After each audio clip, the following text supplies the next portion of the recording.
បងប្អូននេះបាទថ្ងៃនេះខ្ញុំនឹងជំរាបជូនពីរបៀបនៃការប្រើប្រាស់ drone L601 Pro Max ទាំងអស់គ្នាបាទការប្រើប្រាស់នៃ drone នេះมันជាលំបាកប្រហែលទេក៏មិនសាំញ៉ាំប្រហែលដែរបើអញ្ចឹងធានាថានៅពេលដែលបងប្អូនមើលវីដេអូរបស់ខ្ញុំហើយអាចយកទៅរៀនប្រើរៀនលេងបានណាបងប្អូននេះបាទអញ្ចឹងមុនលេងបងប្អូនត្រូវសាកថ្មឲ្យពេញសិនdrone នេះតម្លៃវា100ជាងទេបងប្អូនគ្នាបើឈុតថ្ម2 135ទេឈុតថ្ម2យើងមាន free memory ជូនទៀតណាបងប្អូនគ្នាបាទឥឡូវខ្ញុំដោះ drone បែបនេះសិនបាទបងប្អូននៅពេលដែលបកថា complete នេះបាទកំហប gimbal camera នេះទៅដោះវាចេញយ៉ាបាទដោះវាចេញបែបហ្នឹងមកហើយដាក់វាលើដីអានេះខ្ញុំសន្មតថាបងប្អូនលេងនេះគឺលេងនៅក្រៅផ្ទះបងប្អូននេះបាទលេងនៅក្រៅផ្ទះបាទអញ្ចឹងបងប្អូនលេងនៅក្រៅផ្ទះបងប្អូនទៅធ្វើម៉េចពីធម្មតា drone មាន GPS អញ្ចឹងគឺយើងអត់ត្រូវការលេងក្នុងផ្ទះទេបាទអញ្ចឹងថ្មសាកឲ្យពេញដល់ពេលដែលសាកថ្មពេញអានេះអាថ្មវាឈប់លោតហើយដល់ពេលយើងដោតភ្លើងវានឹងលោតភ្លើងទាំង4នេះតែម្ដងសាកពេញវានឹងលុតភ្លើងបាទឥឡូវខ្ញុំសន្មតថាខ្ញុំបានសាកពេញហើយខ្ញុំដោតថ្មចូលបែបនេះមកបាទថ្ម gimbal វិញត្រូវដោះចេញណាដោះចេញមុនគេហើយបើក drone របស់យើងមកបាទបើក drone របស់យើងចឹងមកបាទហើយយើងទុកវានៅលើដីហើយបន្តមកទៀតយើងបើក tele បាទយើងបើក tele យើងរងចាំបន្តិចដល់ពេល tele វា connectបងប្អូនទៅមើលនេះវាលោតថា no memory card អាហ្នឹងមិនខ្វល់ទេឥឡូវយើងដាក់អង់គ្លេសវានៅឡើងនេះហើយ auto tick ហ៎បាទថ្មរបស់យើងសាកពេញវាលោត 100% បាទនេះថ្ម tele របស់យើងគឺអត់តបានសាកទេវាមាន3កាំ GPS របស់យើងកន្លែងនេះគឺ0 satellite របស់យើង0 memory card អត់តមានទេអញ្ចឹងដើម្បីថតបានខ្ញុំត្រូវ insert memory card របស់វាចូលក្នុង tele remote control សិនបាទ memory card របស់យើងគឺ 64GB យើង free 64GB ជូនបាទអញ្ចឹងគឺយើងដាក់របៀបនេះដាក់ប្តេងរបៀបនេះបងប្អូនគេដាក់ប្តេងរបៀបនេះមកសោកចូលបាទយើងសោកចូលវាឬតែផ្លោះមកបាទនេះចូលហើយឧទាហរណ៍ខ្ញុំចង់ថតនេះថតបានហើយនេះបងប្អូនគេឃើញទេអញ្ចឹងវាអត់ទាមទារ format យ៉ាងណាទេដរាបណាបងប្អូនដាក់អត់ស៊ប់គឺវា load format តែម្ដង format ឬក៏ loadកន្លែងសញ្ញានេះសញ្ញា sim នេះមានថាវាលោតពណ៌ក្រហមខ្វែងរហូតបាទអញ្ចឹងគឺយើង record អត់បានទេឥឡូវខ្ញុំចង់បិទវិញខ្ញុំបិទវិញបាទវាអត់មានន័យត្រូវការឲ្យ format ទេឥឡូវបើយើងចង់ format វាឧទាហរណ៍ថា memory នៅក្នុងនេះពេញឬក៏វាទីមទាយក format អញ្ចឹងបងប្អូនទៅចុចនេះបាទ cameraman តិចចុចកន្លែងសញ្ញាព្រួញថយក្រោយនេះនេះវាមាន file វាមានអីហ្នឹងទៅអញ្ចឹងអ្វីដែលយើងបានថតគឺវានៅក្នុងនេះអ្វីដែលយើងចង់ទៅ format នេះចុចកន្លែងនេះចុចមកនេះចេញចុច tick វាមកនេះមានថយក្រោយមាន format អញ្ចឹងយើងចុចធ្វើម៉េចឲ្យវាសញ្ញា format នៅនេះ format ហ្នឹងអញ្ចឹងយើងចុចមកអញ្ចឹងអ្វីដែលមាននៅក្នុង memory នេះគឺ format ខ្ទេចទាំងអស់ confirm មកបាទ formatting បាទ format successfully បាទអញ្ចឹង format វាជោគជ័យអញ្ចឹងយើង return មកបាទកន្លែងនេះបើបងប្អូនចង់ឲ្យវាភ្លឺខ្លាំងអីខ្លាំងយើងចុចមកនេះ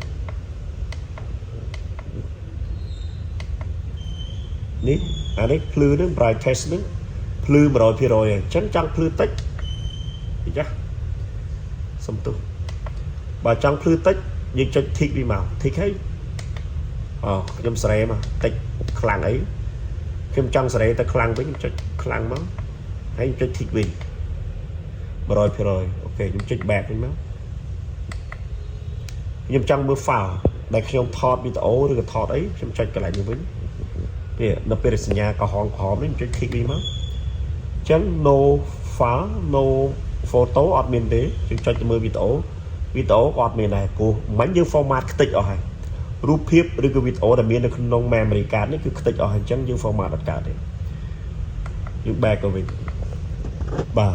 satellite របស់យើងគឺ0ហោះរួចទេបងប្អូននេះហោះរួចទេខ្ញុំបញ្ជាក់ណាបងប្អូននេះបើសិនជាបងប្អូនដាក់ nè đặt memory cardចូលហើយបងប្អូនរុកទៅឲ្យវាលើផ្លាប់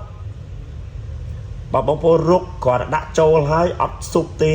អត់លឺក្លឹបទេនេះវានឹងលោត memory card នៅខាងនេះក្រហមបាទអញ្ចឹងមានន័យថាការដាក់ memory card របស់យើងអត់ត្រឹមត្រូវទេបាទកាលណាយើងអត់មាន memory card នៅក្នុងនឹងទេ record អត់ចេញទេ record អត់កើតទេបងប្អូនទាំងនេះបាទអូខេក្នុងក្របខ័ណ្ឌបងប្អូនចង់ switch camera បើកាមេរ៉ាខាងក្រោមវិញនិយាយជួយគ្នានេះមកនេះវាឲ្យយើង switch ឥឡូវខ្ញុំរុញទៅខាងនេះបាទខ្ញុំរុញមកខាងនេះ switch អញ្ចឹងខ្ញុំចុច switch កន្លែងហ្នឹងមកនេះយើងនឹងប្រើប្រាស់កាមេរ៉ានៅខាងក្រោមឃើញទេបងប្អូនទាំងនេះបាទហើយខ្ញុំចង់ប្រើប្រាស់កាមេរ៉ាមុខវិញខ្ញុំទៅចុចទៅនឹងដែរហើយចុចទៅកន្លែងនេះដែរចុច tick វិញទៀតបាទនោះយើងនឹងប្រើប្រាស់កាមេរ៉ាខាងមុខវិញណាចឹងកន្លែងនេះមុខងាររបស់វាគឺមានប៉ុណ្ណឹងដើម្បី switch កាមេរ៉ាខាងក្រោមកាមេរ៉ាខាងលើហើយបើបងប្អូនក្នុងក្របខ័ណ្ឌបងប្អូនចង់ប្រើ screen ទូរស័ព្ទដៃចង់ប្រើ screen ទូរស័ព្ទដៃជាអត់ចង់មើលនៅក្នុងនេះណាបងប្អូនចង់ប្រើ screen ទូរស័ព្ទដៃបងប្អូនទៅចុចនេះវិញបងប្អូនទៅចុចនេះបិទ screen ហើយបងប្អូនទៅ download app នេះ app របស់វានេះបាទបងប្អូនទៅ download app RX Drone GPS app បាទបងប្អូនទៅ download app ហើយឧបមាថាសន្មតថាបងប្អូនបាន download app វាហើយបងប្អូនទៅចុចចូល Wi-Fi setting បាទ setting ដើម្បី connect Wi-Fi drone បាទបងប្អូនបើកមកចាំតិចនេះ Wi-Fi drone នេះ HF GPS យើងចុចលើវាមកយើងរងចាំតិចទោះបីវា load unsecure network ក៏ដោយ no internet connection ក៏ដោយឲ្យតែវា load tick បែបនេះគឺបងប្អូនអាចប្រើបានអញ្ចឹងចាក់ចេញវិញចូលទៅក្នុង app របស់យើងវិញ app ណាដែលយើងបាន download ហើយ RX Drone ខ្ញុំបាន download ហើយនៅនេះខ្ញុំបាន download ហើយអញ្ចឹងខ្ញុំសន្មតថាបងប្អូនបាន download ហើយខ្ញុំអូខេខ្ញុំចុច play បាទខ្ញុំចុច play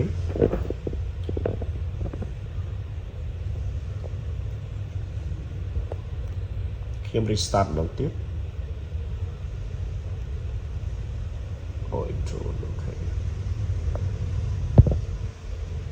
នេះបងប្អូនទាំងគ្នាឃើញបងប្អូនមិនចាំបាច់មើល screen នេះជានៅក្នុងនេះទេបាទហើយបងប្អូនអាចថត direct ផ្ទាល់ពីនេះក៏បានដែរនេះអញ្ចឹងរាល់ការថតវានឹង auto save ចូលក្នុងទូរស័ព្ទដៃរបស់បងប្អូនទាំងគ្នាឬក៏វា auto save ចូលក្នុង app របស់យើងបាទខ្ញុំបិទវិញបាទរឿងហ្នឹងគឺវាតែប៉ុណ្្នឹងឯងដោយសារតែខ្ញុំអត់មាននេះបាទខ្ញុំ full life full memory ហ្នឹងអញ្ចឹងខ្ញុំថតវីដេអូអត់បានទេបងប្អូនគ្នាបាទអញ្ចឹងខ្ញុំចាក់ចេញវិញអញ្ចឹងមុខងារទាំងអស់នេះបងប្អូនអាចមើលនៅក្នុងសភៅណែនាំនេះបានបន្ថែមទៀតបាទមើលនៅក្នុងហ្នឹងទៅបងប្អូនអាចយល់ហើយអូខេអញ្ចឹងសម្រាប់ការណែនាំរបៀបនៃការប្រើប្រាស់វីដេអូគឺមានប៉ុណ្ណឹងអញ្ចឹងខ្ញុំបិទទូរស័ព្ទដៃរបស់ខ្ញុំវិញអានេះដោយសារតែ drone របស់យើងដាច់ភ្លើងមកហើយតែយើងអត់ប្រើវាអូខេអញ្ចឹងខ្ញុំ connect វាឡើងវិញខ្ញុំ connect វាឡើងវិញបន្តិច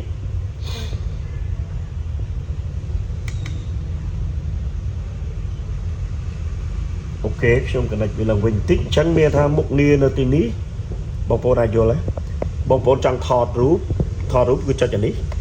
ឆ្វាច់មកនេះ successful ចុចមួយទៀតមកខ្ញុំបែរទៅនេះវិញ successful ហើយខ្ញុំចង់ថតជា recording ជា video ខ្ញុំចុចនេះមកនេះវា load វីដេអូអញ្ចឹងសញ្ញា load អញ្ចឹងបំពល់ឆ្វេងស្ដាំក៏បាននេះក៏បានខ្ញុំបិទវិញចុចបិទវិញមកខ្ញុំចង់មើលវីដេអូឬក៏រូបថតដែលខ្ញុំបាននេះខ្ញុំចុចចូល file មកនេះខ្ញុំចុច tick មកនេះបងប្អូនគ្នានេះរូបភាពដែលយើងបានថតបាញ់នេះចង់មើលវីដេអូយើងចុច select មកខាងនេះវីដេអូដែលយើងថតបានបាញ់ចុច tick នេះមក tick មកយើងអាច play បានចុច play មកឃើញទេបងប្អូនគ្នាអូខេអញ្ចឹង easy ទេខ្ញុំចុច back វិញខ្ញុំចុច back វិញខ្ញុំ back ឲ្យអស់មើលរក screen ដើមវិញអូខេអញ្ចឹងយើងនឹងនិយាយអំពីរបៀបក្នុងការលេងខ្ញុំចុចពី function នេះមុនសិន function នេះ function លបឿនបងប្អូននេះអញ្ចឹងបងប្អូនចុចមកខាងនេះទាញមកខាងនេះលបឿនទី2លបឿនទី3អញ្ចឹង drone នេះមាន3លបឿនបងប្អូនរុញទៅខាងស្ដាំណារុញចេះលបឿនទី3បកមកខាងណាវិញលបឿនទី2លបឿនទី1វិញខាងនេះគឺមុខងារយើងសេរីកាមេរ៉ាចុះឡើងបាទយើងសេរីកាមេរ៉ាចុះឡើងអូខេអញ្ចឹងបងប្អូនរងចាំរហូតដល់ GPS reload ណាបើបងប្អូនលេងនៅក្រៅ GPS ចាប់ពី12 13ឡើងទៅគឺអាចហោះបានហើយអាចហោះបានដរាបណា GPS វាកាន់តែខ្ពស់រៀលឡើងដល់27 28នោះ drone របស់យើងហោះកាន់តែស្រួលនេះឥឡូវ GPS satellite នេះបាទគឺកាន់តែស្រួលណាបងប្អូននេះគឺកាន់តែស្រួលហើយកន្លែងនេះគឺកន្លែង auto return home នៅពេលដែលបងប្អូនបង្ហោះ drone របស់យើងប្រហែលជា1គីឡូ2គីឡូបងប្អូនចុចវាវិញមកចុចវាវិញមកវានឹង auto return រហូតដល់ drone នឹងចុះដល់ដីប៉ុន្តែក្នុងក្របខ័ណ្ឌថាបងប្អូន return មកដល់ទីតាំងរបស់យើងព្រោះ drone នេះវាអត់អាច accurate ចុះមកទីតាំងវាហោះកន្លែងណាចុះនៅកន្លែងហ្នឹងទេអត់ទេបងប្អូនទាំងគ្នាអញ្ចឹងវាអាចខុសទីតាំងតិចបន្តួចអញ្ចឹងនៅពេលដែល drone យើងហោះមកកម្ពស់ប្រហែលជា10ម៉ែត្រផុតពីដើមឈើហើយវាហាក់បីដូចជាចុះមកវាខុសទីតាំងណាបងប្អូនទៅចុចវាវិញផ្ដាច់វាវិញបាទចុចផ្ដាច់វាវិញដើម្បីកុំឲ្យវាចុះមកប៉ះដើមឈើអញ្ចឹងយើងសេរីមកសេរី joystick ខាងឆ្វេងខាងស្ដាំរបស់យើងតាមចិត្តចង់ដែលយើងចង់ឲ្យវាចុះបាទអញ្ចឹងយើងចុចផ្ដាច់វាវិញមុខងារឡើយនេះមុខងារ GPS មុខងារ GPS នេះគឺមានថាបងប្អូនចង់ផ្ដាច់ GPS វាក្នុងក្របខ័ណ្ឌដែលយើងចង់លេងក្នុងផ្ទះឧទាហរណ៍ខ្ញុំចង់បង្ហោះក្នុងផ្ទះខ្ញុំតែចុចផ្ដាច់ GPS ចុចឲ្យជាប់វា reload indoor mode បាទ indoor mode នេះគឺសម្រាប់បង្ហោះក្នុងផ្ទះលេងក្នុងផ្ទះបញ្ជាក់បង្ហោះក្នុងផ្ទះលេងក្នុងផ្ទះយើងចុច indoor mode បើចុចហើយយើងចង់លេងក្រៅផ្ទះ automatic ត្រូវប្រើ GPS mode